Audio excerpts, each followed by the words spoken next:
Anime has a way of making the mundane feel magical. Whether it's a walk to school under the falling cherry blossoms, or the clatter of dishes in a tiny cafe, Slice of Life captures these fleeting moments that resonate with us. But here's the thing, what even is Slice of Life? And is it really a genre? Today, I want to break it down and explore why this category might not be as clear-cut as it seems. Slice of Life anime is beloved for its ability to capture the ordinary and turn it into something extraordinary. Shows like K-On! Transport us into a world of carefree afternoon with friends. Barakamon reminds us to find joy in the simple things. And Nichijou? It proves that even the mundane can be hilariously absurd. But here's where things get complicated. Slice of Life isn't really a genre. It's more of a storytelling technique, a lens through which we experience a character's world.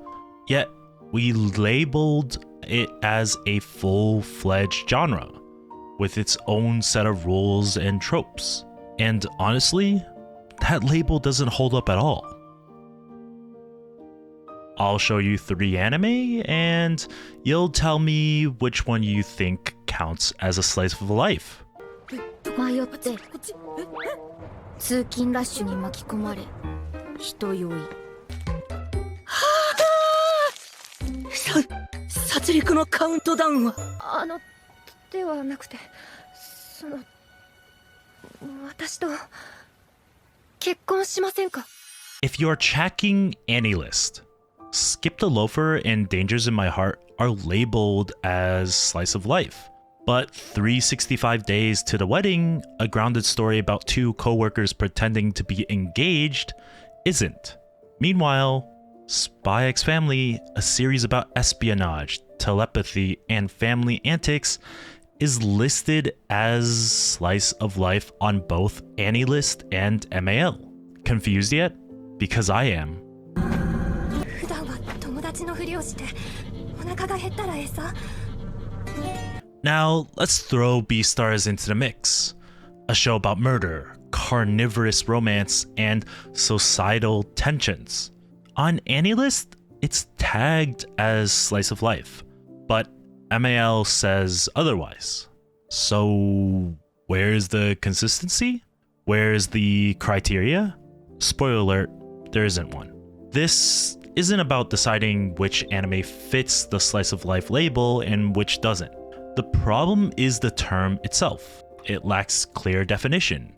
It becomes a catch-all category for anything that features slower pacing or grounded moments, even when those moments aren't really the core of the story. Fans have debated this for years. One Redditor defining slice of life as stories focused on mundane, everyday life. Going to school, hanging out with friends, or uneventful days at work. Another says it's about moments that feel real, even if they aren't plot heavy. But even these definitions vary wildly, leading to shows like Nichijou and Sakuraso being lumped together under the same umbrella, despite their vastly different tones and narratives. Now, I know that a lot of anime will have other labels of genres, but I just want to point out that if they have other labels of genres like comedy, fantasy, or romance, why even put the slice of life there if it's just going to encapsulate everything? Now, let's talk about the fantasy slice of life. Can we really call a show about dragons moving in with humans a slice of life? Or how about a magical restaurant serving interdimensional customers? These shows are undeniably fantastic, yet they are often categorized as slice of life because They have a domestic, everyday moments. But those moments don't make the show's slice of life.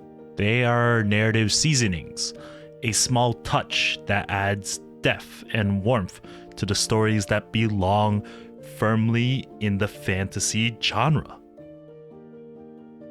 In literature and film, slice of life is a narrative device, as I've been saying throughout this whole video.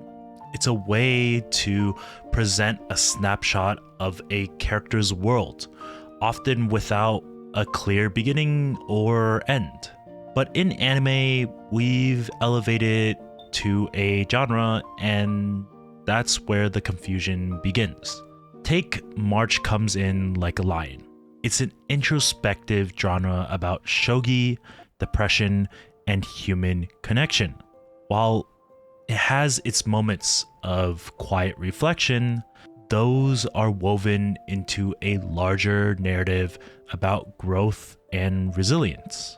Similarly, Clannad and Toradora are primarily romances and dramas using slice of life techniques to enrich their storytelling. Calling them slice of life oversimplifies what makes it so impactful. Recent anime have redefined what slice of life can do. Do-it-yourself mixes the crafting with heartfelt themes of perseverance and friendship. Bocchi the Rock uses music to explore social anxiety and self-expression. And Akabe's sailor uniform turns everyday school life into an artistic and emotional experience. These shows show us that slice of life isn't about plotlessness or even realism. It's about how stories frame their narrative to make the ordinary feel extraordinary.